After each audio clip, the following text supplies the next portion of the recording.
This is the 10th lecture, or 9th lecture for Nature, Nature 9. The tapes last week were numbered Nature 9, renumber them, they're Nature 8. So this is Nature 9. The sequence that we go through is a repeatable sequence at a higher pitch. So we do a 12-week sequence that's at a certain pitch. Then we have a week that's like a break. I call it an interval. And then the next 12-week sequence is at a higher pitch. Then there's another interval. Then there's a third 12-part sequence, then another interval. And that pattern repeats itself so that there are 8 12-part sequences in this educational presentation. Which means that this covers 2 complete annual cycles. The 8 times 12 plus a 13th 8, which is the interval, turns out then to be equivalent to 2 years of weeks. So each Saturday, we're building on a very large comprehensive structure. So any given Saturday needs to be factored in to 2 different patterns minimally. One, where is it in this particular sequence? This lecture is number 9 of the nature sequence. And 2, later on, as we go through more than one sequence, there will be relationalities available across different sequences. So that, for instance, Ritual 9 should be very interesting as a tape when played after Nature 9. Because after Nature, after the 12 parts of Nature, we're going to do 12 parts of Ritual. Now the central synthesizing experience in this nature sequence was your taking walks from wherever you lived. And if you remember, we took 3 walks. The first walk was completely random. You were to just simply walk outside of wherever you live, walk around your neighborhood, and come back home. And then write down a record or a description or a memory of that walk. And then take that sheet, file it away. Then the next week, you were to take another walk, but this time to index that second walk by keeping some primordial element in your mind as you took the walk, like fire or water or air, something like that. So that the second walk was different from the first walk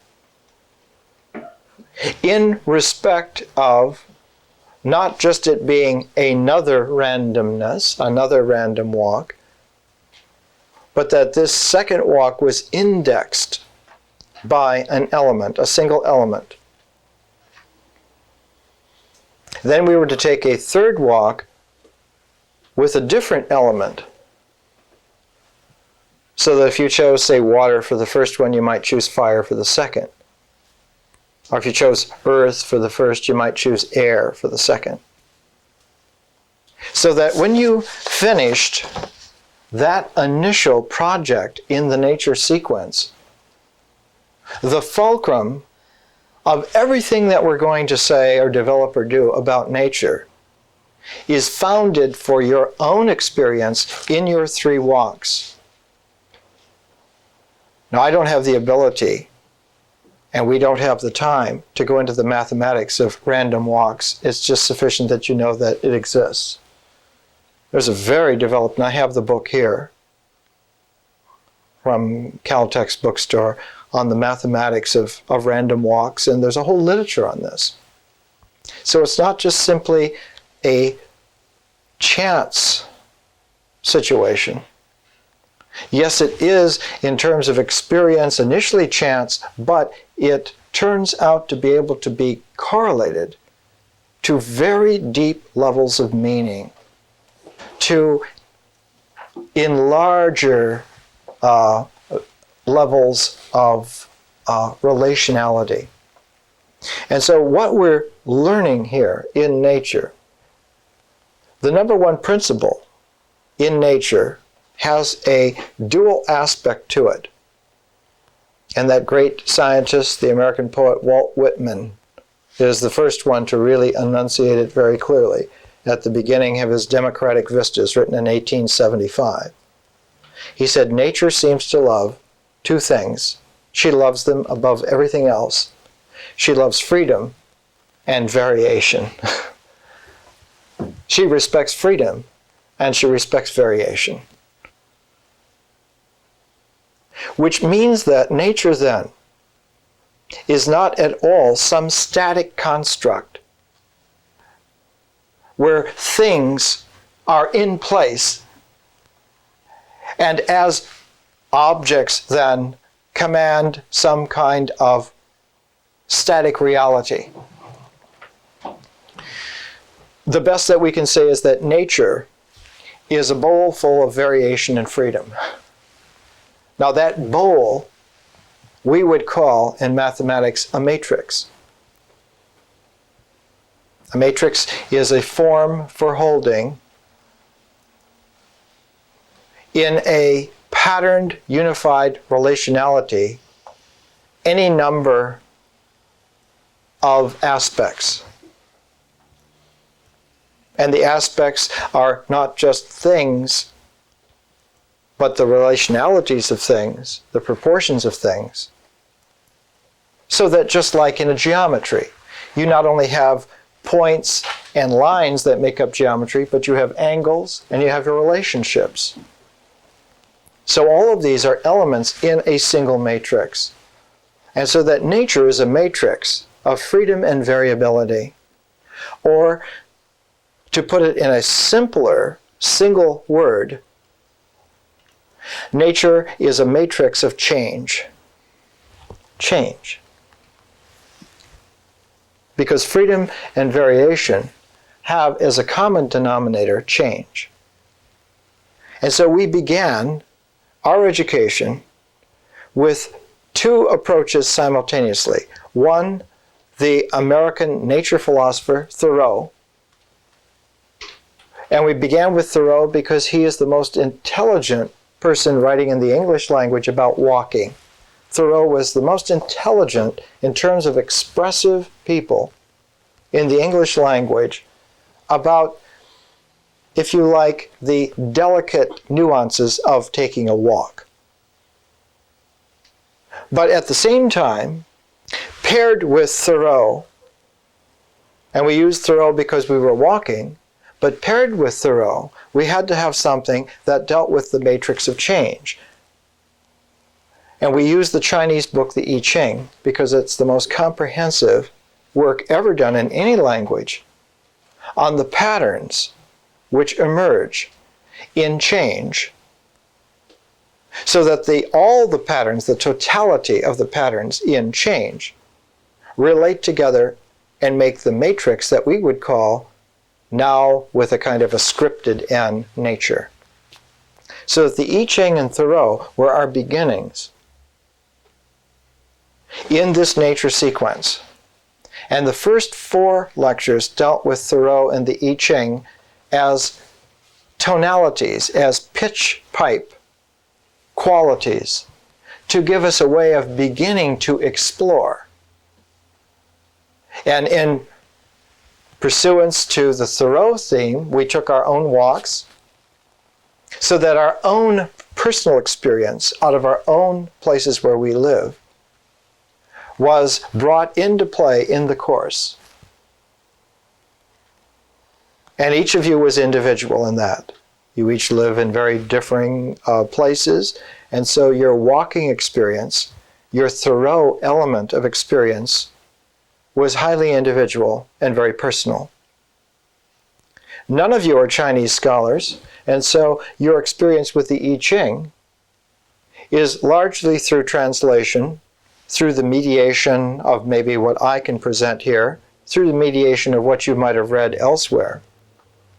And so the experience with the I Ching aspect was like a shared common denominator, so that Thoreau and the I Ching could be presented as one over the other, as a ratio.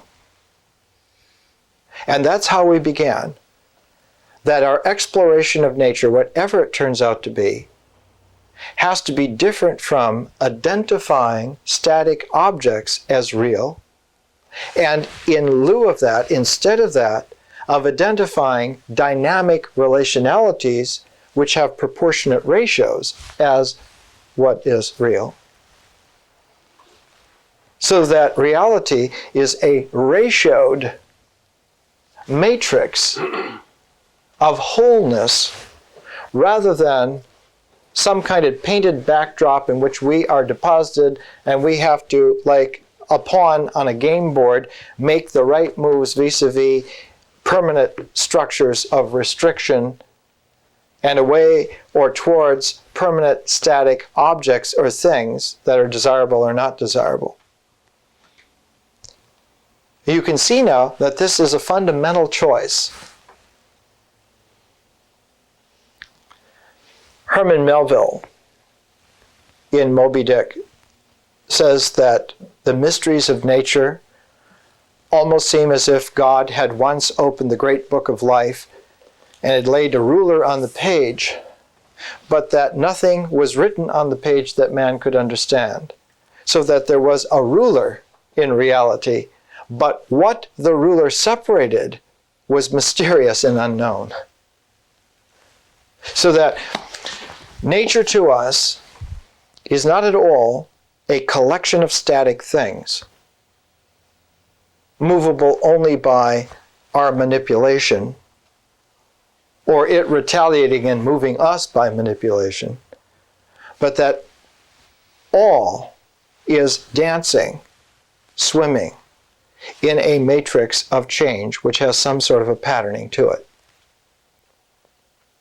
Now we noticed vis-a-vis the walks and the I Ching that sequences occur. And even if you start off in a random fashion, the sequencing itself has a quality of formedness that emerges. If you take a pair of dice, one throw of the dice is completely random. But if you keep throwing dice, and you keep extending that, and make a succession of throws, eventually you have a large enough sampling, a large enough base, that the refined mathematics of probability can be brought to bear, and one can, within very minute tolerances of deviation, predict quite precisely what the next throw will be.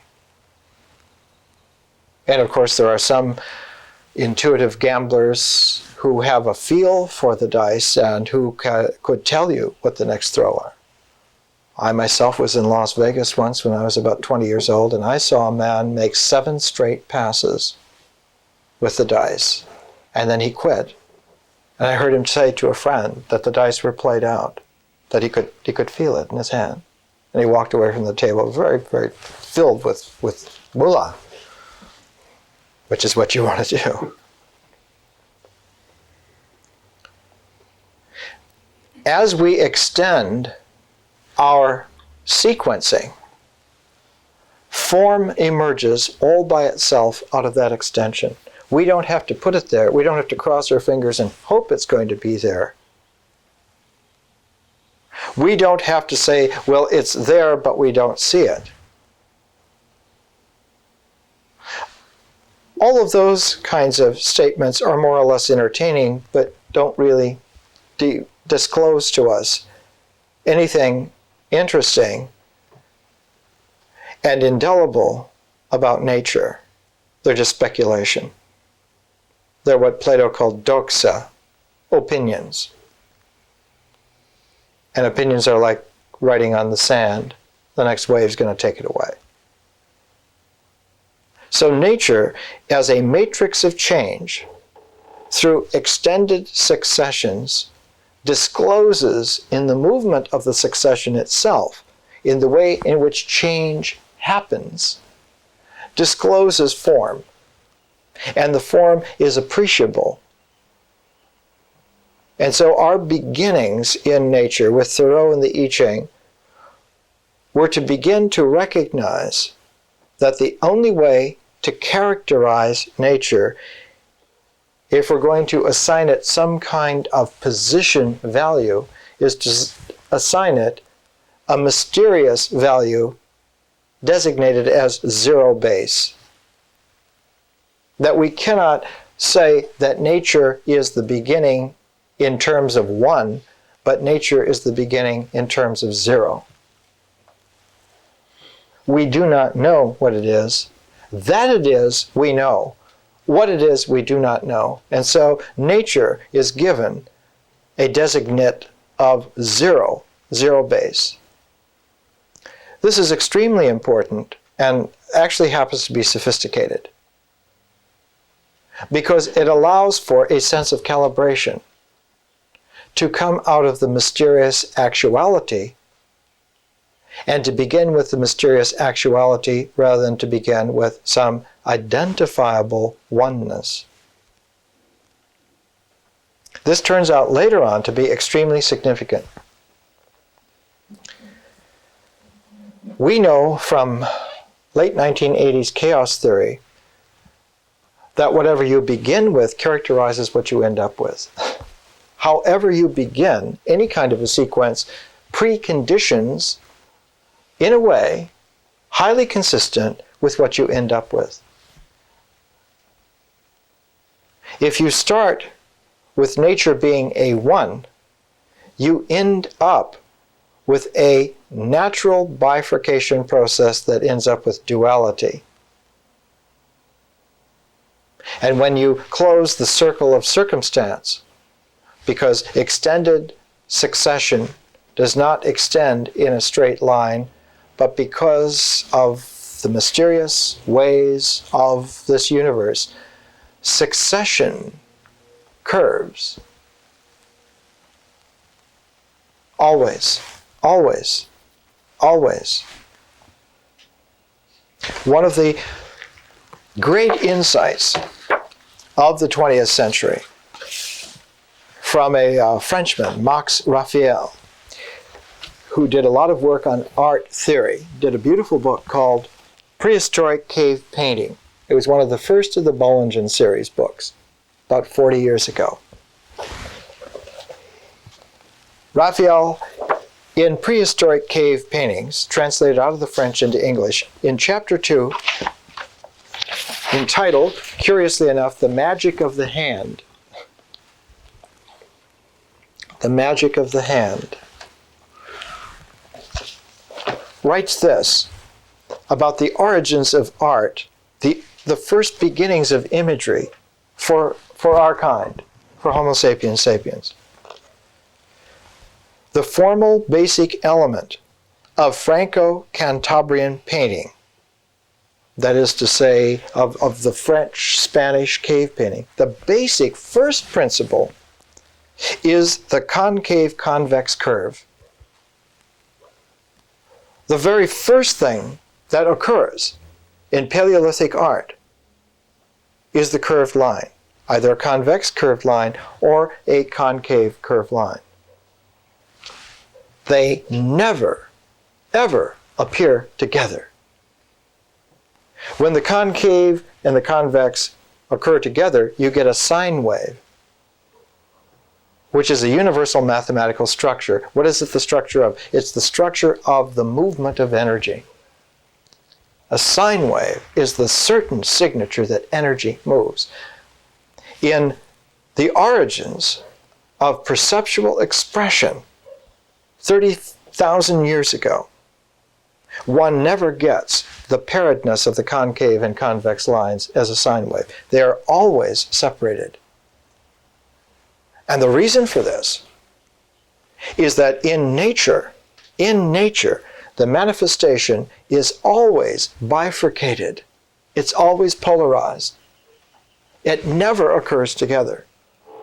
Because when those two curves occur together, you do not get things, but you get energy.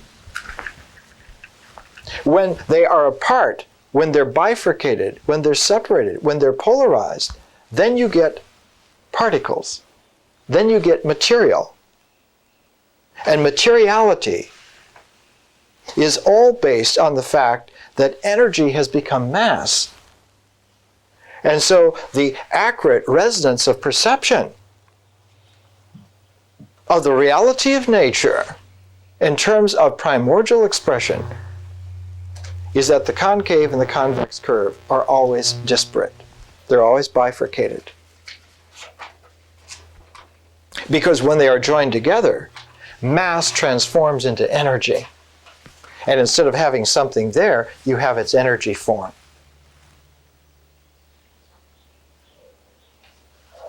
As Tolkien writes so poetically about Frodo leaving the Shire, that he disappeared into the night as if he were like a wind in the grass. Instead of what was there, one only senses the motion of the energy which is transformed. E equals mc squared. Energy and mass convert into each other. It is a universal law. Deeper than a law, it is the fount upon which transformation happens. Now, what is curious enough about this is that Paleolithic artists knew not the meaning that we're giving it today, but they understood, or rather they used the polarized nature of their world and the perception of it to develop a sense of form consistent with the reality of what was there.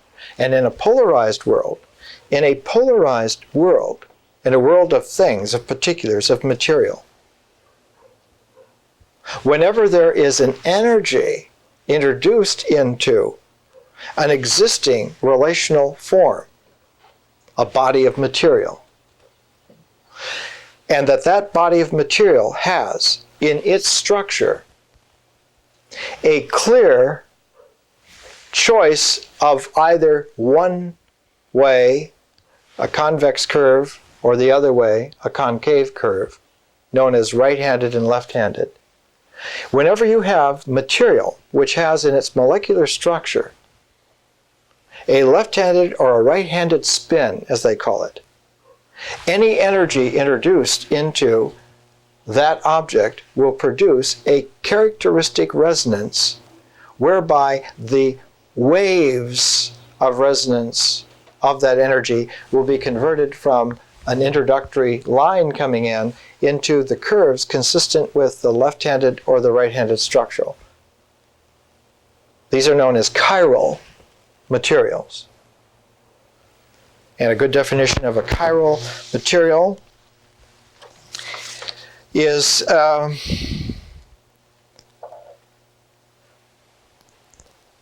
optically active molecular structure that discloses harmonic electromagnetic vibrations. One of the characteristics of this is that you will get these kinds of overlapping curves, convex or concave curves. When it comes to physical analysis of nature, on this basis, even something as recent as this 1989 lecture notes on physics, published in Berlin, in English, Springer Verlag. This volume is entitled Time Harmonic Electromagnetic Fields in Chiral Media. It's a very short book, and it talks about the fact that in electromagnetic fields, the harmonics in time periodicity always take the form of either a left-handed or a right-handed spin, and thus make concave or convex overlapping curves. So that After the title page, which looks like a physics monograph of the late 20th century, you have the frontispiece, which shows a mask, a Maori mask. The page. You have to turn the page. No. The other way? Here it is. I was showing you the Zen version. Didn't get on the camera. So, what I want to disclose to you is that what we are doing here is infinitely patient accuracy. This education is so far above the kind of schooling that you would get out there that there's absolutely no comparison. But it takes time to do this. It takes the patience to allow for the disclosure to happen. And because it takes time for the disclosure to happen, consistent with its expressive form, it has always been known as an art. Real education is an art. And we will not even get to the self-recognizing participation until the 6th session, the 6th set of 12 next year, the middle of next year. So suspend some of the poignant, personal, critical comments until then. Go along with the flow. Let me do my artistry.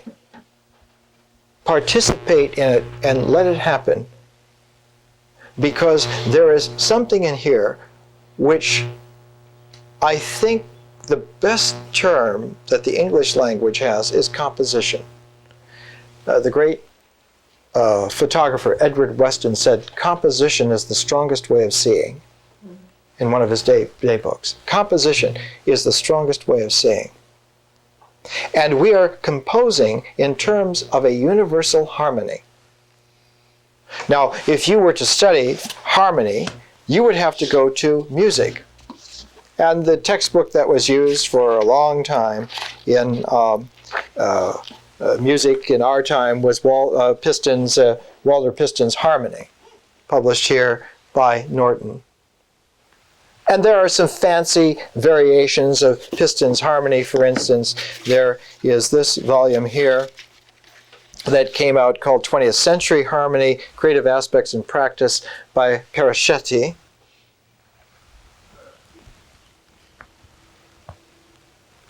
And of course, for those who really like the intellectual challenge, there are books like Paul Hindemith's books on the craft of music making, Arnold Schoenberg's wonderful volumes on music. We have all of those here.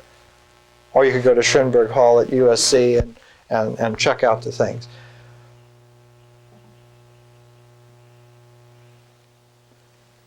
There's something in the art of music that requires composition in terms of harmony, harmonics. Music has something primordial to do with masks that have this chiral effect. So when we get to ritual, just 1 month away, we're going to do some mask making, and we're going to use those masks in rhythmic presentations called ceremonies or rituals. And what I'm trying to say to you is that this is not a primitive exercise, but extremely well thought out, extremely sensitive. Let me give just a little bit of a quotation here from a book that I happen to like.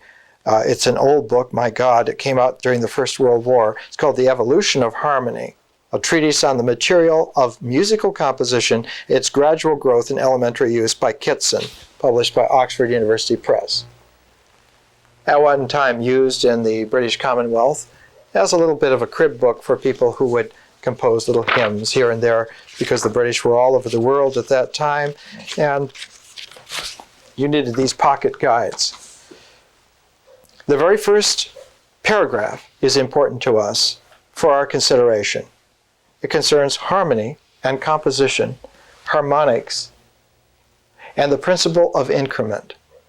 That succession in itself is incremental, whether there has been a progress or not. Chapter 1, the principle of chords. Kitson. In its broadest sense, harmony may be defined as the scientific combination of two or more different sounds. One sound is incapable of a harmonic. Two or more different sounds. It originated, that is to say, the development of harmony was a byproduct of a very odd kind of situation philosophically. The situation, we don't have to go into it, but in the context of its development, Christian thought got into a box canyon about the 800s, the early 800s. And Christian thought was completely at loggerheads in a static duality. It finally focused itself in a rare Byzantine argument of whether Jesus had one nature or two. And it almost destroyed the mind of civilization at the time, and the only way that they got out of it was that there was a universal genius named John Scotus Erigena, who actually learned to read very sophisticated Greek and was one of the few people able to read Plotinus and Plato in the original, and he understood enough that he got civilization going again. One single individual. And the Renaissance he is responsible for is known historically as the Carolingian Renaissance. All the beginnings of medieval, what is called medieval Europe, are due to Erigena's genius. And one of the developments that came out of that genius was the beginnings of the recognition of music as a medium for conditioning polarized, dyadic dead-end personalities for harmonic transcendence. And Gregorian chant, musical theory, becomes increasingly interesting after the 10th century. So that when Kitson writes here, in its broadest sense, harmony may be defined as the scientific combination of two or more different sounds. It originated in the early Christian church and was the musical counterpart of the congregational attitude of mind, that is, the idea of common public worship, which is actually the ancient archetypal Jewish realization that the community, the congregation, is the only vehicle by which the face of God can be seen. It resurfaced at the beginnings of a transformed medieval Christianity because it was implicit in the realization that came out of the Carolingian Renaissance. Now Kitson writes, melody, or the employment of various single sounds consecutively. A melody is the employment of single sounds consecutively, naturally existed before harmony. Yes, there was melody. The ancient Greeks used to play flute or lute. The Chinese had their pipa and their flute. The art of the Greeks, though, never developed beyond this point. In these early days, the art of music was nursed by the church, and the use of melody was only simply the reflection of the Greek idea of worship, which was the very antithesis of the Christian point of view. Obviously, the first step in the evolution of harmony, the very first step in the evolution of harmony, which came around the time of Palestrina, who began to compose what are known as motets.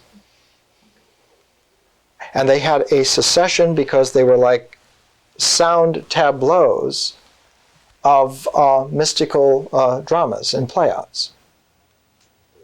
So that when Palestrina wanted to set the Song of Songs to music to entertain the troops, he had to have a musical form that began to be capable of development.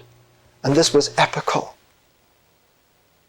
And from Erigena to Palestrina, music is very much a very static kind of experience. But as soon as Palestrina and the Italian Renaissance with the motet begins, the human ear becomes accustomed to nuances that it had never, ever heard before. And the capacity of human feeling opened out like a flower, welcoming sonoral realms that had never been experienced before.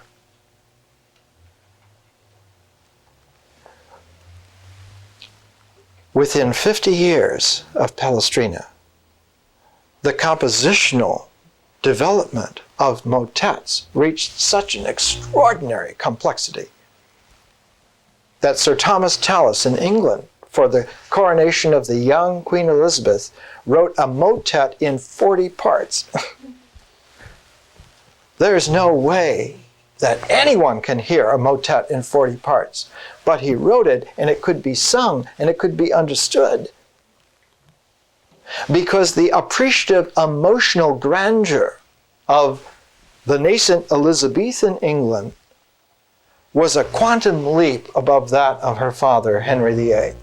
Because under Elizabeth, English feeling capacity stretched out to reach unhearable melodies that were able to be sung and able to be composed. And out of that emotional largesse came presentations of human character on the level of Shakespeare. I'm saying something really strong here. Nature, by being a matrix of change, loving freedom and variation, is capable of extending itself when we extend ourselves. When we refine ourselves, nature enlarges.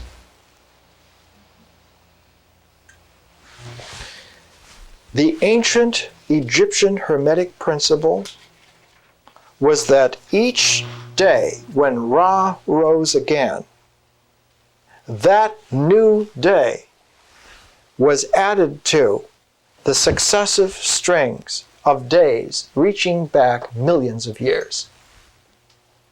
And that Ra could rise forever, adding one day at a time to the string of days of millions of years. And that this sequence was eternity. And that those days, that new day, Ra rising today, was brought into being not out of nothingness, but by the something that was continuing to move. Someone who is caught in a dead end of ego polarity, statically clinging to things, looks at it as creation ex nihilo. Something is arising out of nothing. Don't look at the nothing. Look at the movement of what is alive, that in its own movement generates the continued and renewed and new reality, which enlarges it. That's the principle. That's the principle of wisdom. That's the principle of this education. No one needs to know all these things. The whole reason of using such a sophisticated smorgasbord that exceeds anyone's capacity to integrate is to forestall your premature jumping to conclusions. When you were let into Maulevi's school of whirling dervishes, the very first thing that you were given was confusion. You were taught to whirl until you were dizzy. Because the basic thing to learn for a dervish is that the order that you trusted before does not exist. And that's what limited you. Whereas when you begin to have confidence in your creative ability to bring order out of yourself indefinitely, then you will find stability even in the midst of the most continuous whirling. That motionless pivot in the midst of what would ordinarily be a mess is in alchemy called the scintilla, the spark that creates universal light. We all carry that with us, all of us. No one has to put it there. It's there in a natural way. Now we're going to make masks, and we're going to start by making a mask of something from our food. You want to make a mask which is the spirit of that food. It could be something that you drink, something that you eat. It's taking that which goes from supposedly outside inside of us. If I wanted to make a mask of papaya, what would I do? I would have to begin considering the papaya, considering it in terms of its resonance, and bring myself into relation, and allow not for some image to occur associatively, but to allow for my perception to penetrate as a line of light, as an energy wave, into the reality of the papaya. Once with my daughter, we made a mask of watermelon using that principle. She was about 8 years old. And 8-year-old little girls have incredible agility for some of these things. And she noticed that when we cut the watermelon to eat, it was always in a curve like a smile. And so the watermelon mask had to be a panoply of smiles. Fantastic and delicious. So when you make your mask of food, and begin doing that in this next week, choose something out of your taste. What do you have a taste for? What do you eat a lot of? What do you enjoy eating? And begin considering it. Consider to let the mask emerge out of the food. For you to be the medium. Channel the papaya. Nah, as the Japanese would say. The second mask is going to be the counter movement. Not a counter object, but a counter movement. Some feeling that you recognize, which is characteristic of you. Give a face to that feeling. Make a mask of that feeling. So that these two masks will be complementary movements, provisionally from the outside in and from the inside out. Now, these two masks, because they will occur in pairs, will have a quality together which is very arcane and very simple. They will together be a tuning fork, so that when the two masks together are brought to bear in a single ceremonial movement, in a single ritual, the two masks will disclose a mutual, interpenetrating point of juxtaposition.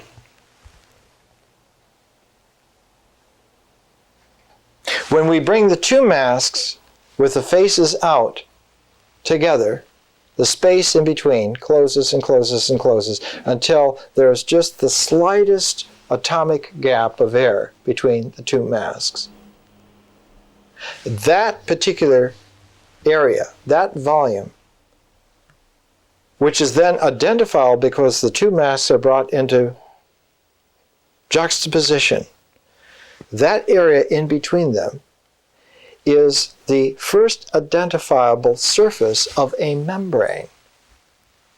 And that membrane is the shape of our psychic self. And it is not intellectual in nature, but is feeling toned. The psyche exists in a level of where feelings are real. If you need to put thought someplace, put it as unconscious. It's not really there, but just for convenience sake. So that ritual with masks and rhythmic movement, if repeated, if shared in a group, produce the certainty of the beginnings of our psychic selves. So that we will be able to say of ritual that ritual is the beginning of existence. The doing of something is the beginning of existence. That's the oneness. Nature must be delegated a zero quality, a zero base, and ritual is delegated a one quality. So that existence has a oneness quality, whereas nature mysteriously has a zero base. And we will discover that the juxtaposition of nature and ritual, of the zero and the one, produces a universal, binary, expressive quality. I guess you know all computers work on a 0-1 binary code.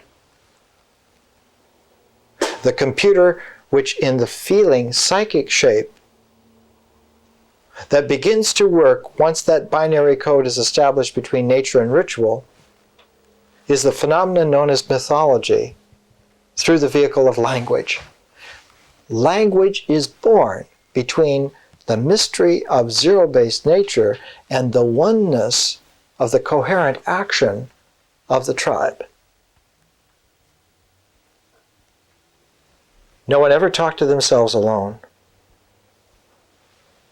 But people talked to each other when there was something to say.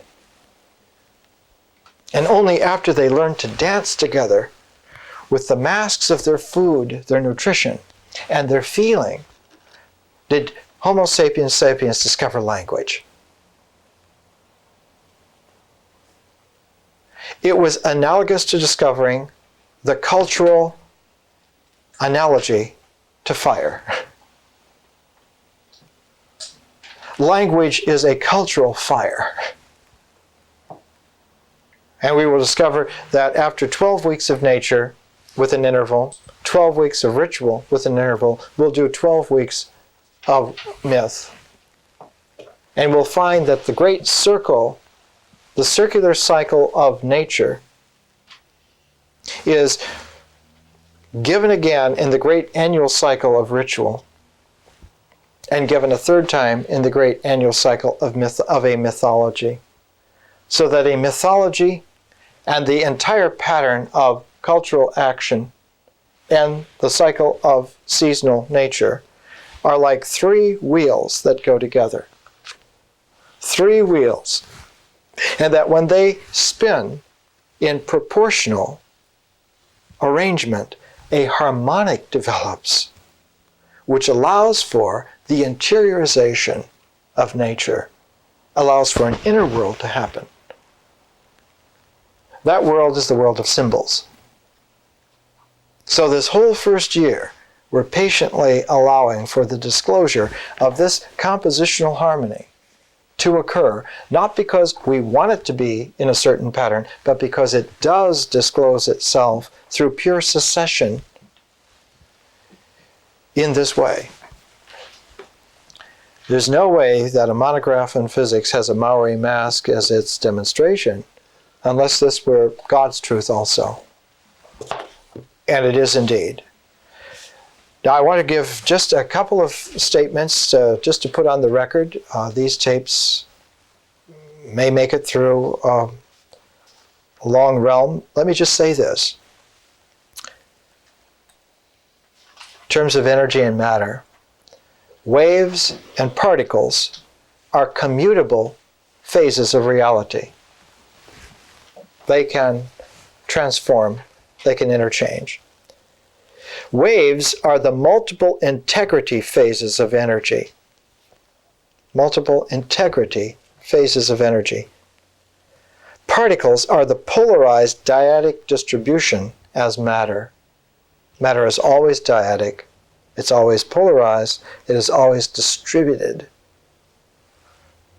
Particle symmetry allows for centering.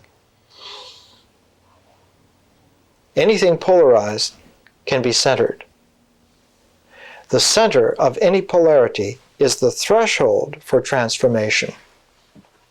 Transformation to what? From matter to energy.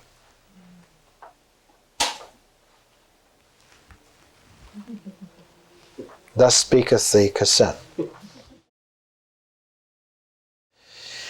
I brought out of the library the origins of the book, The Dao of Physics. I thought maybe you'd like to see it. This is the Zen Journal for summer 1975.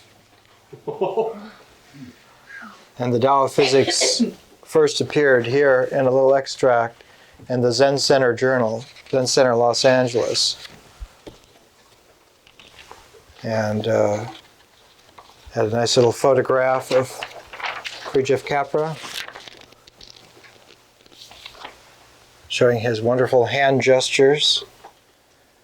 And so the Dao of Physics was born here in Los Angeles at the Zen Center over here off Olympic Boulevard with Maizumi Roshi's group. Very, very, very interesting. Secondly, the two videos that I would like you to at least review once or twice for the nature section is David Attenborough's Life on Earth, the brother of Richard Attenborough. And David Attenborough is extremely fine. And when we get to ritual, I'll use a little bit of his book called The Tribal Eye, because composition can be seen by the tribe as a whole also.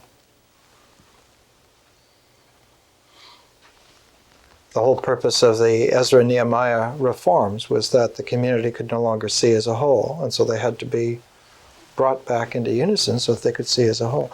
When the tribe composes together, they're able to engender out of the mysterious zero-based mystery of nature whatever they need to exist as a people. Even if it wasn't there initially, it becomes there. And just in that way, the community of the righteous make their own domain of truth, whether it was there in the first place or not. Their dedication together makes it there. Along with Life on Earth by David Attenborough is this movie with Jeff Goldblum about the race for the double helix. Because one of our books is the double helix, James Watson's double helix. And this is a very good film, dramatization of the discovery of the structure of DNA and the incredibly off-the-cuff seeming glib way in which James Watson relentlessly pursued something which the best geniuses in the world could not find. And his number one competitor was the greatest genius of the 20th century for looking at structure in terms of models, Linus Pauling. Better than anyone, Linus Pauling knew and knows how to look at creative structure through modeling. In fact, his great little publication, The Architecture of Molecules, is a classic case in point where every molecule that is really important is given a kind of a modeling structure.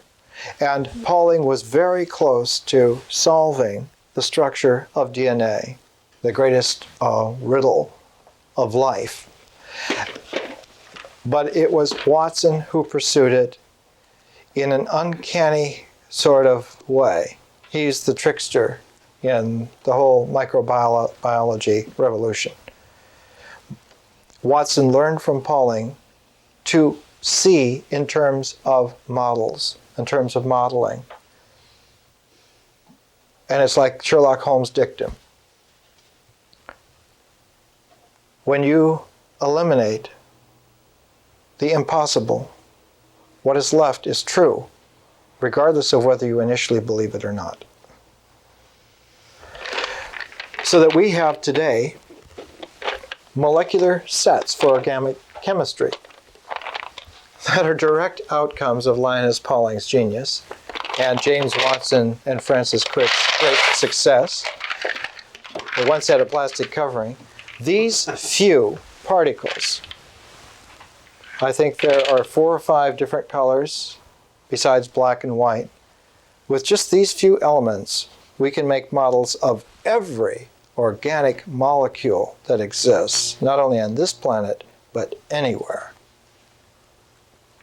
All organic molecules in any star system, in any galactic structure, can be assembled here. What does this mean? The first line of realization is that nature is incredibly simple, unbelievably simple. And 2, that the messy mind of man doesn't see simplicity. He has to refine himself extraordinarily in order to see simplicity. One of the great geniuses over at Caltech, Carver Mead, quoting Max Delbruck, one of the great geniuses in 20th century science, said that when we were trying to program and make programs for higher algebras, we found that we were very successful after a lot of work and many decades of applications, but that we seem millennia away being able to explain the simplest first grade kind of arithmetic. Because when you get down to the simplicity, it becomes incredibly difficult to see. Because the seeing depends upon an equanimity of realization. And without that yoga, truthfully, there is nothing to see. Because the simplicity is in the mystery of nature, and it isn't manifest yet. It's only there when we're aligned enough that our seeing makes it be there. Wallace Stevens, the great American poet who was also the vice president of Hartford Insurance Company. He used to go to work, and on the way commuting to work from Connecticut into his office, he used to write the poem of the day in his mind. And when he got to his office, his executive secretary, the first order of the day was to take dictation of the poem of the day. There's nothing in the corporate world that precludes a world-class great poet from conducting business. He wrote in one of his poems, "Thou art not august unless I, seeing thee, so makes it so." Or in another poem of his, the idea of order at Key West, 2 men watching a woman walk alongside the seashore, and she's singing, and they're wondering about the truths of ultimate reality. And he writes, "She sang beside the sea, and the sea, whatever self it had, amid theatrical distances and the meaningless plunging of waves, became the self that was her song as she singing made." This is a mysterious truth. And in his theory of poetry, Wallace Stevens wrote that great artists have to learn to see mystery. And he cited, in speaking, the example of Paul Klee, who lived in a universe so vast that straight lines were finally seen to fall. We need to be that way. And so this education is graduated for the disclosure of grandeur. Don't be impatient to cut corners. Let it unfold, because without all the petals, there is no flower. And we wish our education to flower. In order to forestall the misidentifications of authority and other attendant ills which the 20th century seems to be infected with, almost more than any other time, from time to time I try to exert myself out of this chair, out of the position of teacher, of guide, so that you can definitely experience that the community of yourselves is indispensably necessary in a balance with me. And so in looking at Ruth Benedict's Patterns of Culture, I'm going to vacate the chair, and 3 groups of 4 are going to present the 3 chapters on the 3 different societies that she cites, showing that ways of being human are incredibly diverse. Freedom and variation are what Mother Nature loves. And her tribal children always knew that. There is no way, up until the 17th century, that any community of man ever not knew that. That's a misgrammar that's used to good purpose. In the 17th century was the first time that any mental belief projection outstripped the capacity to experience the community of oneness with nature. We don't need to identify anybody to throw darts at, but the archetypal figure in retrospect was Rene Descartes, who split the mind into subject-object duality that was quite distinctly different from polarity in nature. His duality fell into a fatal flaw whose possibility was first enunciated in ancient Greece by a philosopher named Parmenides.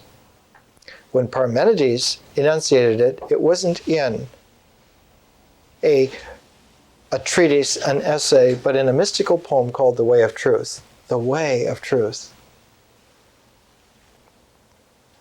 He mooted the possibility of an unresolvable polarity. What is, what isn't. And between that one of the is and that nothing of the isn't, there is no meeting whatsoever.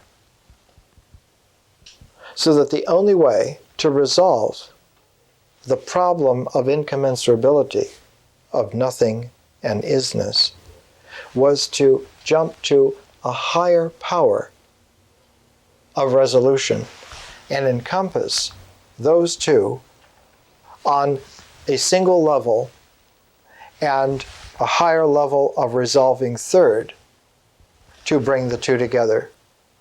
That is and is not are impossible to meet on the level in which both are stated to occur, and they can only meet on a higher power where the two are resolved parenthetically in a larger expression.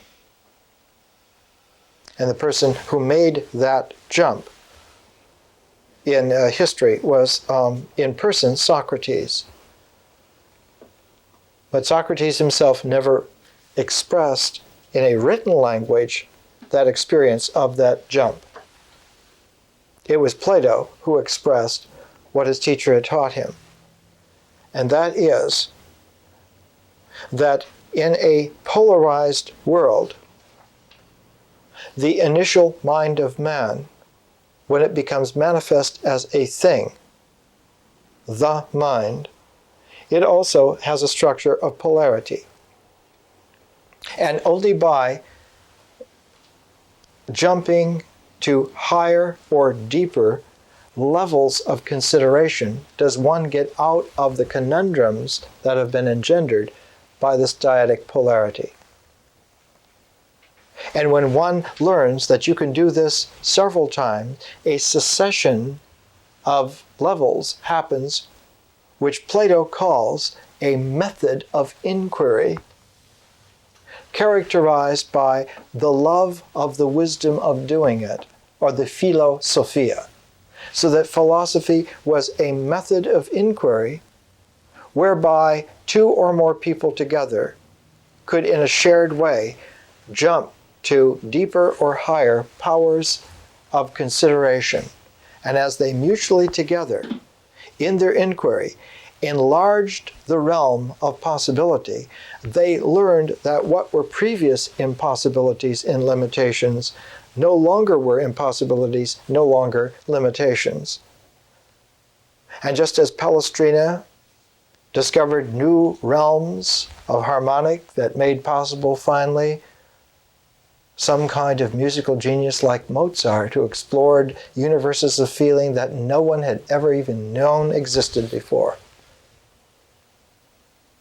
So too, the development that Socrates and Plato began to originate some 700 years later in Plotinus resulted in the exploration of intellectual dimensions that had never before been able to be seen because they had never before existed. It took a long time for intelligence to go beyond Plotinus. A very, very, very long time.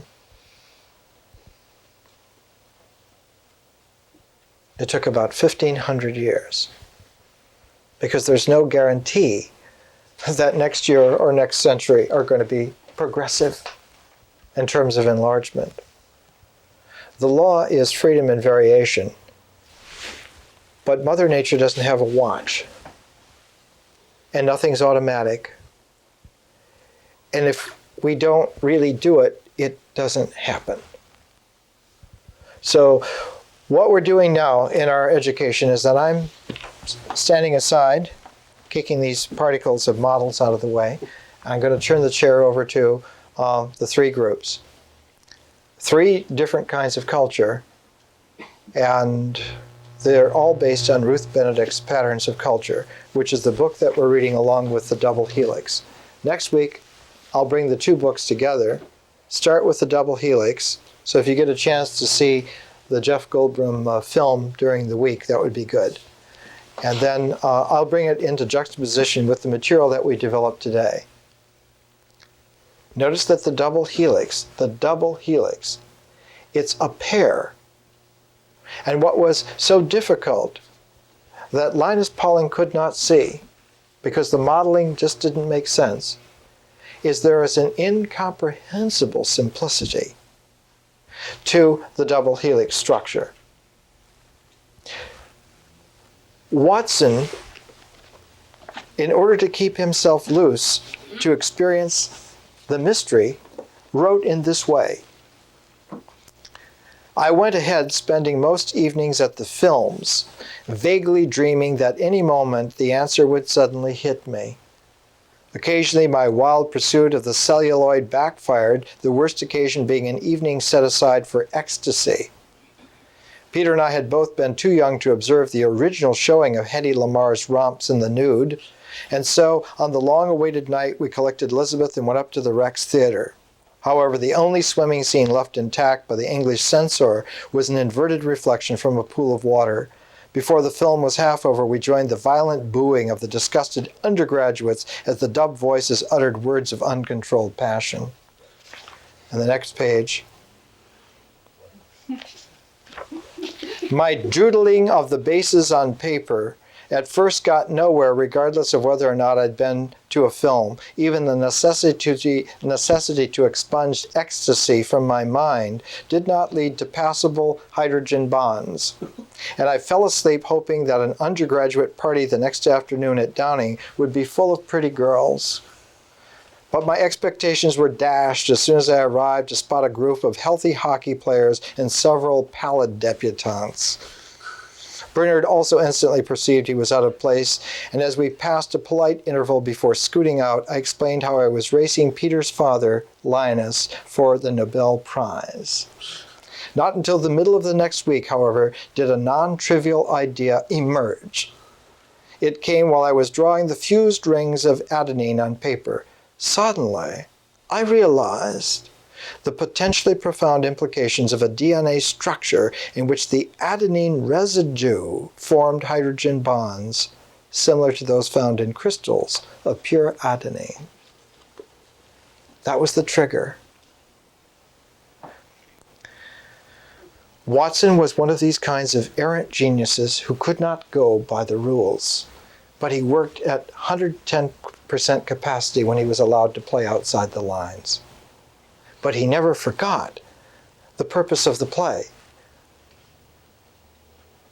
Not to think of nude Hedy Lamarr, but to think of what actually is the structure of DNA and to relentlessly pursue it with his whole being. So sometimes we have to let play happen for precision to occur. This is, in Taoism, known as balancing the three ones on nothing. Turn the chair over to... What are we doing? Does that mean it? Oh, start! Zuni!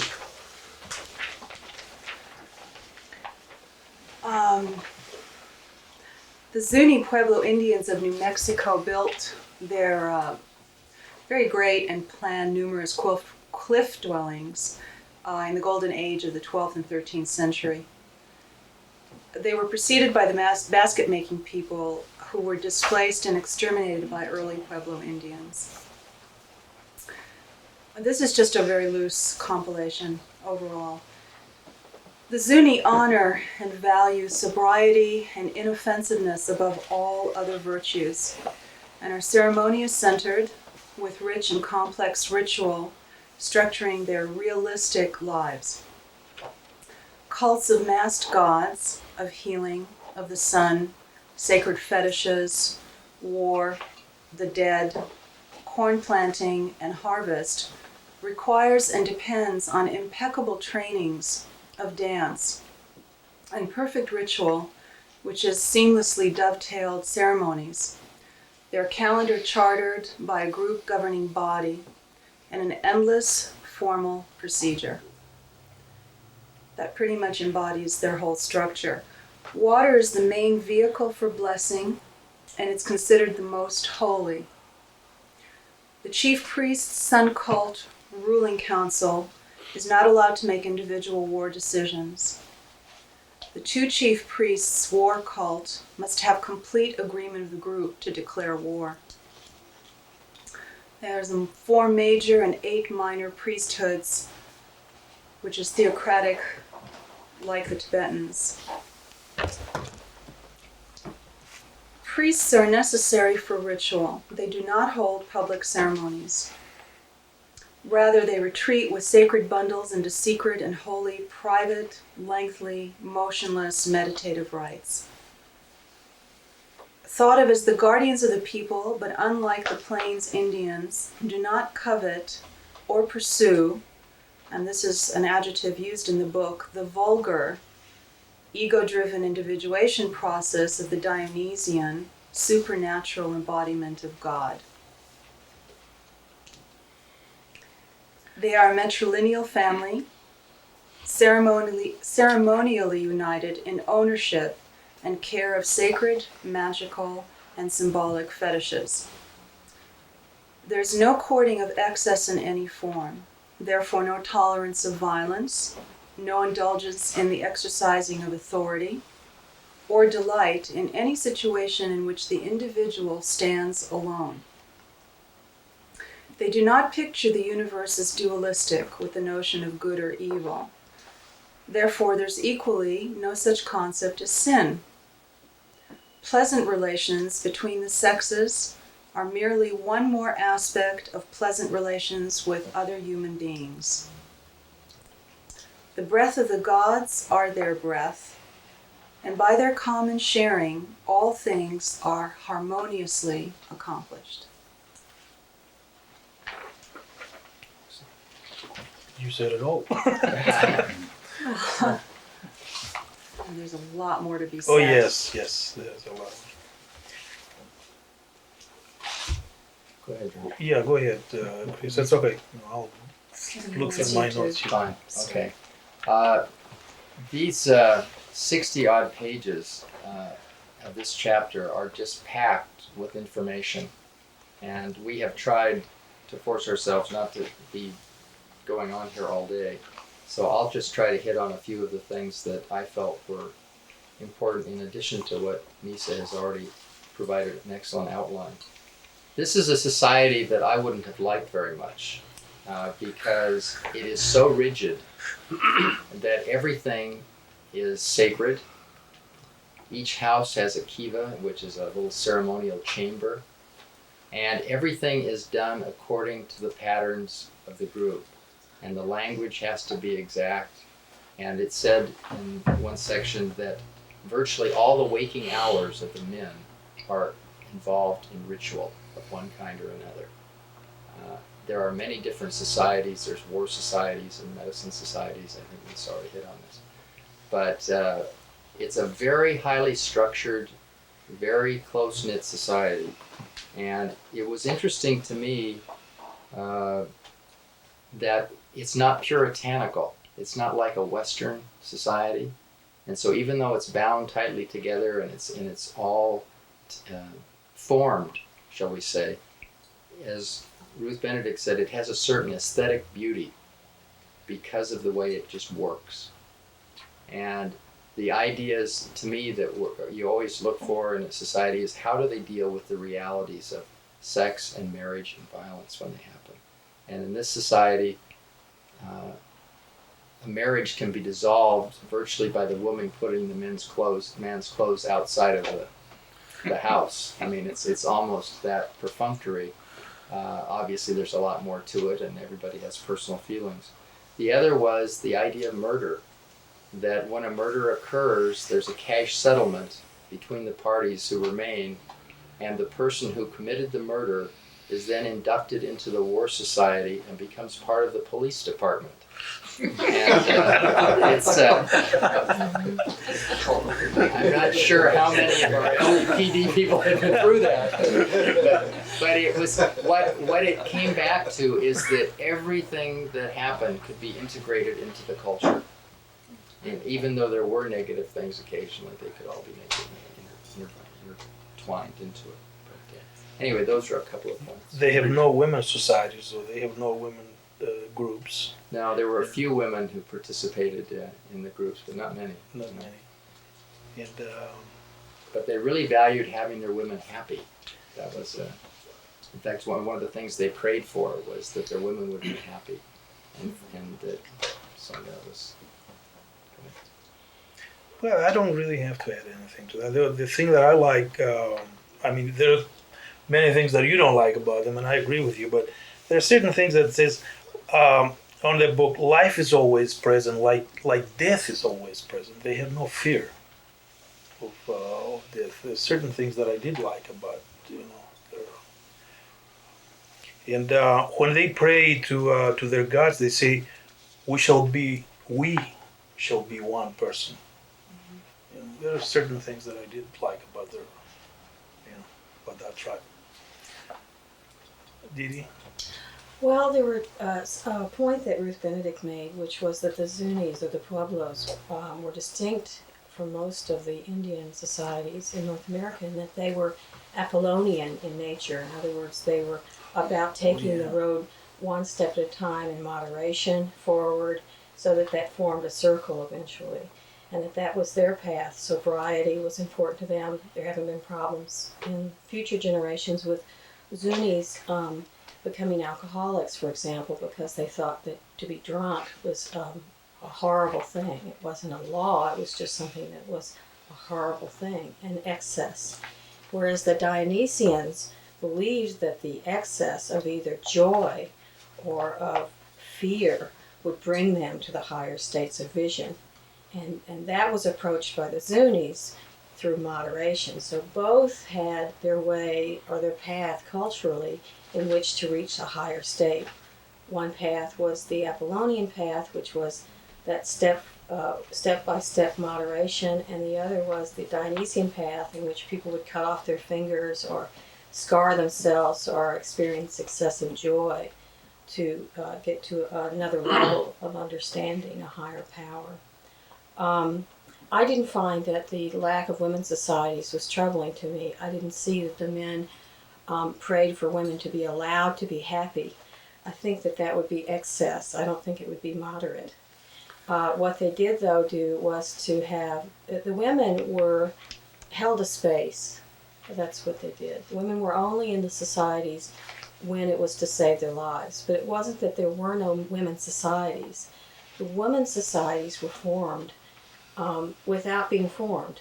And they were formed by them holding the space of the material matter in their society. It was their space to own the property, to care for the property, to be the holders of the material items, and to create a home. And without that, the men's societies would not exist. They could not exist. So both were equally valued. There was no allowing the women to do, or the women allowing the men to do. It was done jointly together. And I found that to be interesting since I've been working in women's masonry. And I also, because we are doing kind of the same thing as creating a space for women's masonry so that it balances the fact that the men have excluded in their own minds women. And I felt that as far as the warring priests go, that there was one prayer that was particularly poignant to me that expressed how they accepted the murderer into their own ranks to police. And it goes as such: I've sent forth, and this is how the war priests concluded their prayers. I have sent forth my prayers. Our children, even those who have erected their shelters at the edge of the wilderness, may find their roads come in safely. May the forests and the brush stretch out their water-filled arms to shield their hearts. May their roads come in safely. May their roads be fulfilled. May it not somehow become difficult for them when they have gone but a little way. May all the little boys and all the little girls and all those whose roads are ahead, may they have powerful hearts, strong spirits, on roads reaching to Dawn Lake. May you grow old. May your roads be fulfilled. May you be blessed with life. Where the life-giving road of your Son Father comes out, may your roads reach. May your roads be fulfilled. Well, read the chapter. It's really worth reading. It's very exciting how they ran their society. It's very rich and very subtle. They were enormously subtle. I don't think we should stretch it anymore. That's it. Thank you. Did you just write that stuff too? Oh, yeah, thank you. I have my book. Ready? We had the Dolu, and their concepts were so different. It was hard to leave anything out because they were so odd. But I thought an interesting aspect was that their land, the landscape was rocky and there was a lot of volcanoes. And in the past, they were cannibals and nefarious magicians. They didn't have like a central, like a dominant figure that organized or structured an environment. Rather, they lived amongst suspicion and ill will because the inherent conventions that did exist made the network work, and they encouraged like hostilities. So they were always suspicious of each other because the people closest to them earned the status of like the most likely to be guilty. So, you know, when they like killed each other off or wrecked each other's harvests or bad exchanges through crimes and magic spells, those were always handed down as like rights to your spells. And it was the mother's lineage that made the camps and the villages around, and those were referred to as the susu. The females and their brothers were in like each village had the brothers, but the children of the brothers had to go to their own mother's villages, and they weren't allowed entrance to their father's, you know, camps at all once he died. Just like they weren't allowed to eat any food or anything that came out of those camps either. The marriage was interesting. The young boys were allowed to sleep with all of the unmarried girls up until they got blocked in the doorway by the mother-in-law. And then the wedding was simply a half an hour where everyone in the village would just stare at them until they went about their business. But as simple as like the actual wedding was, the demands after the marriage, they got very severe, where he would have to plant the mother-in-law's garden, his own, and they were tormented just like his brothers were. Which when the white people came in to get workers, a lot of the recruiters didn't have any problem signing up the Dobus because they wanted, I mean, their own society was so much worse that they would just sign up to do indentured labor. Let's see. After they were married, the couple took turns living in alternate villages, like 1 year with the mothers and then 1 year with the fathers, and they prided themselves on public ridicule of this spouse, and there was always one person that was the alienated one and one that was in control, and the unfaithfulness between a man and wife was just taken for granted. And the children were bribed, and adultery was like actually celebrated by like breaking pots and mistreating animals. And the best part was that suicide attempts were a good sport. You know, if you got thrown out, tried to kill yourself, then you could like enter, you know, or enter your own village and live there.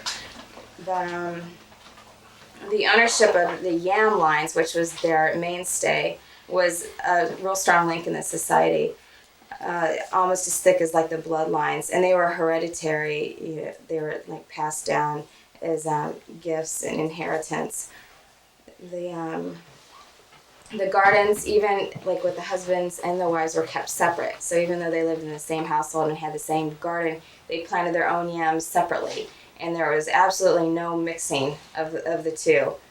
And if you ate the yams that you or needed to plant, you were as good as like a homeless person for the rest of your life, because they were just so special that you would always keep your yams.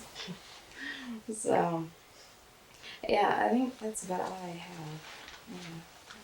Okay, carrying on the chapter from that point, just a quote from Ruth Benedict that's in the second section of the chapter that I think summarizes things pretty nicely.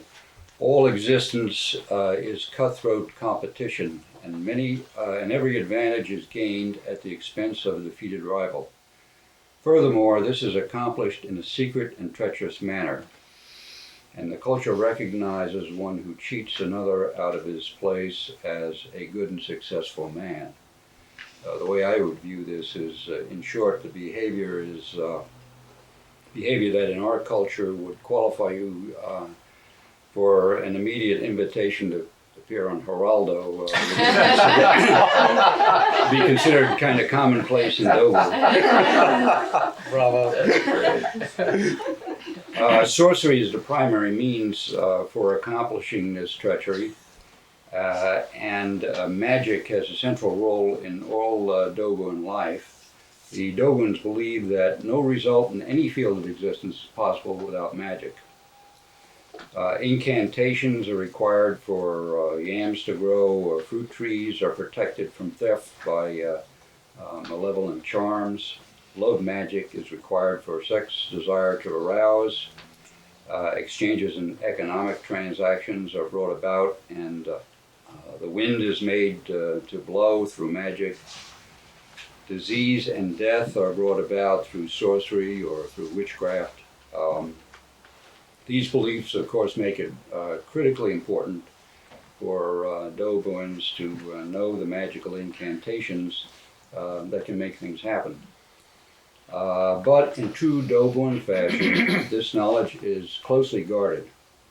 Dobuan dogma insists that a magical incantation only be passed on through inheritance to one individual only, and that should be a son of the possessor's sister. This keeps it on the feminine line. Normally this would be the sister's eldest son, but another son may be chosen if he's been closer to the one who's passing on the secret, or perhaps more helpful to him.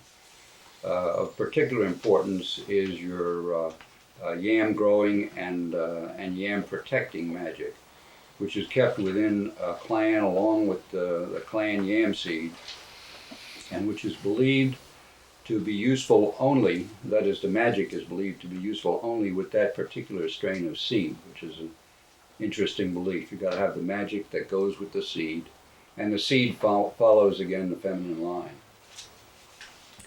In spite of the requirements of dogma, however, incantations are sometimes passed to a man's son, and they're sometimes sold, and this at what would be considered in Dobu a great price.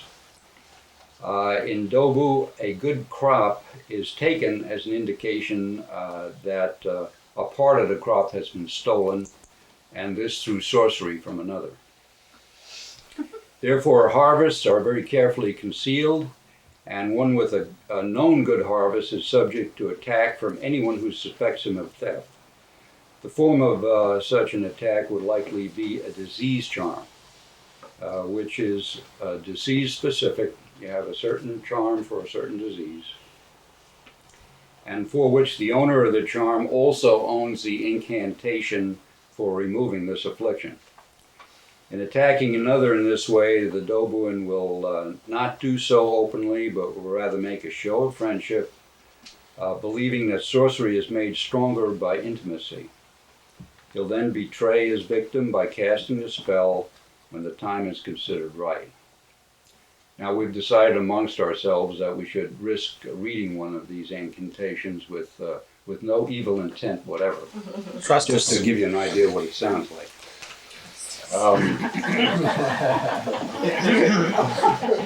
Let's see what the subject is first. We may not want to stay. Hornbill dweller of the Sigacia in the Iona treetop. He cuts, he rends open from the nose, from the temples, from the throat, from the hip, from the root of the tongue, from the back of the neck, from the navel, from the small of the back, from the kidneys, from the entrails, he rends open, he rends standing. Hornbill, dweller of the Tokuku in the Lawana treetop. He crouches, bent up. Now, I should mention that the hornbill is a bird who tears trees apart. And that initial part of the incantation is describing, of course, the hornbill, in this case, rending the person. The next part of the incantation describes the person himself and his reaction. He crouches bent up. He crouches holding his back. He crouches, arms twined in front of him. He crouches, hands over his kidneys. He crouches, head bent and arms twined about it. He crouches, double twined, wailing, shrieking. Now, the next part is to tell the spell where to go. It flies hither, quickly, it flies hither. So that by that he dispenses it. Okay. Now, The spell may be transmitted by breathing it into the excrement of a victim, or into a creeper which is laid across the victim's path where he'll brush against it. In casting the spell, the incantation, which is usually very explicit, as you heard, and is accompanied by actions which imitate the agony in the final stages of the disease being inflicted. The one who is a victim of a disease will often summon a diviner to determine the source, or the source may be inferred by knowing who is in possession of which disease charm, so they can sometimes just figure out who it is because a known person has the only charm for this particular disease. To ward off death, the victim may send for and appeal to the person who he believes has put the disease on him. If the sorcerer is induced to exorcise the disease, he usually will not do so by visiting the sufferer himself, but he'll breathe his exorcism into a bowl of water, which will then be taken usually by a relative of the victim and used to bathe the sick man. The exorcism is often thought to stave off death, but to permit deformity. And Ruth Benedict makes the point that many of the primitive diseases were ones which would deform people. She makes comment that the diseases introduced by the Westerners, there are no charms for. These often bring death. But there are no incantations from ancient times related to those diseases, so nothing is done about them. As you can see, suspicion in Dobu runs paranoid to paranoid lengths, including disease charms and counter charms were always considered suspect.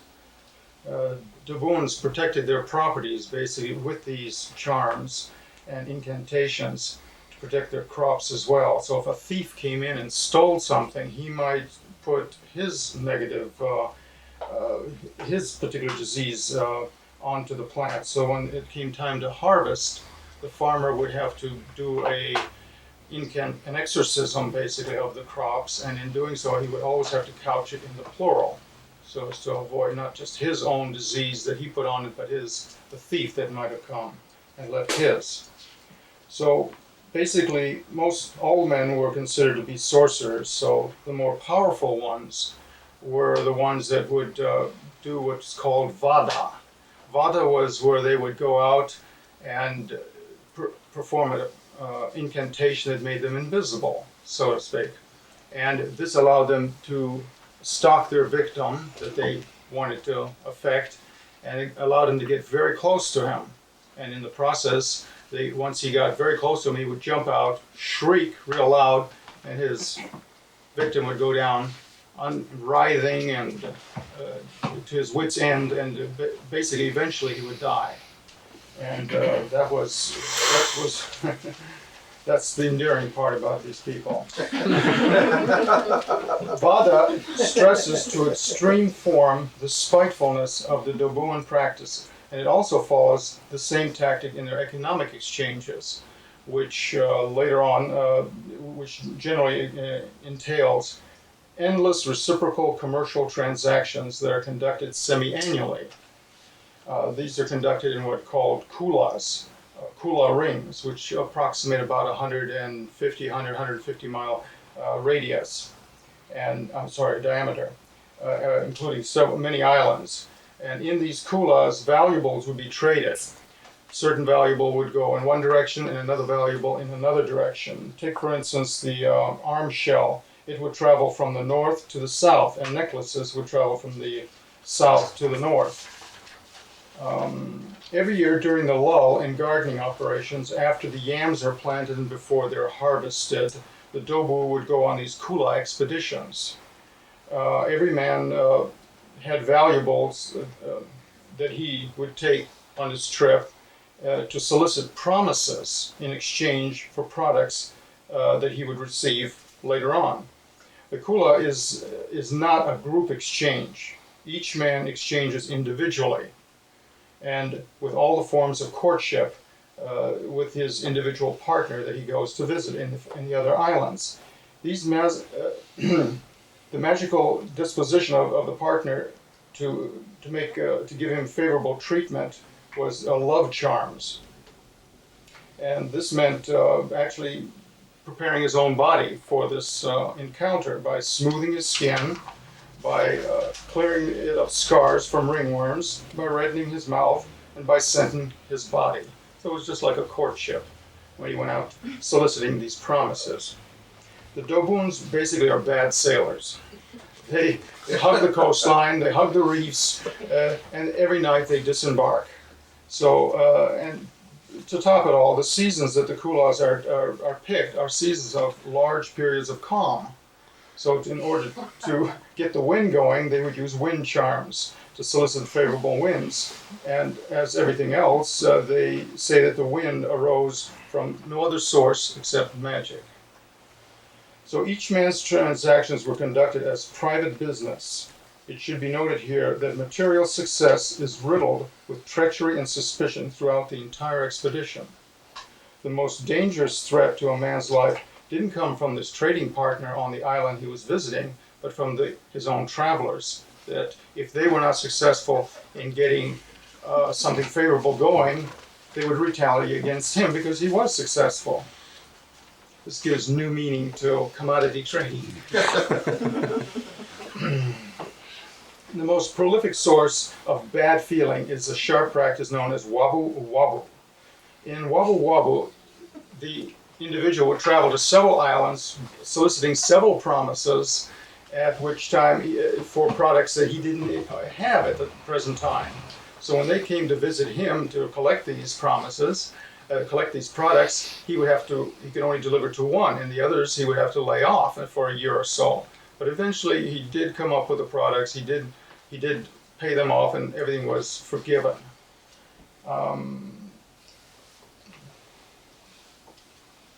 Like all Dobuan practices, one's own gains is at the expense of another's loss.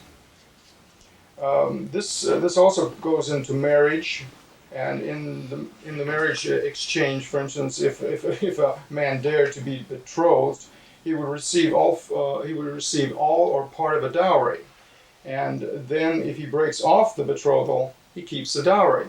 There's no recourse here against him, and this is done because this proves that his magic is stronger than the bride's family magic.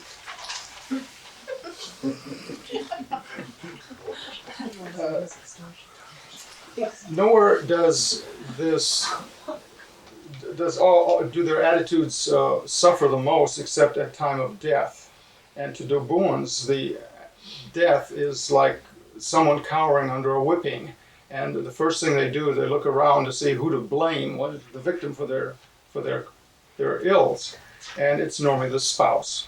So here the belief goes as follows, that the person with whom one shares the bed is the person in charge of one's fatal illness.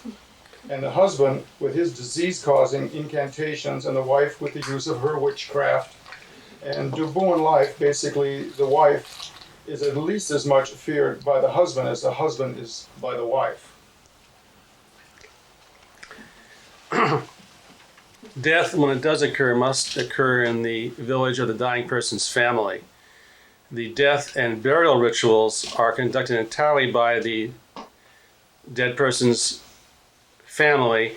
The spouse, male or female, is covered with ashes and made to sit with a noose around his or her neck, indicating penance for a full year for the probable murder of the spouse. Though diviners, but on the other hand, diviners the conjurers are quick to seize upon any conspicuous success of the dead in any field and charge the death to jealousy aroused by that event. More often than not, though, this is all in the form of ritual mourning. The period of mourning goes on for a year. The sisters, or the women in the family of the deceased person, bury the person, go back eventually, get the skull, and bring it back where it's kept through other rituals to send the soul on its way to the next world or whatever. There are still obligations and extensive rituals involving, in all cases, the trading of food between the family of the deceased and the family of the remaining spouse. At the end of the year, the remaining spouse goes back to his or her village. If it is the father, the children stay in the village of the deceased mother, and he never sees them again. The Dobuans, though we've had some fun with them so far, it should be remembered, live in a very inhospitable land of volcanic structures and odd weather that only allows them to go any place when there's no wind to go any place, and have small plots of land where they do their cultivation. They view, as far as I can tell, the world as an entirely hostile place that they have to deal with as best they can. They are, by personality, dour, very prudish and passionate, and are consumed with jealousy and resentment. Anything that you can get away with is respectable.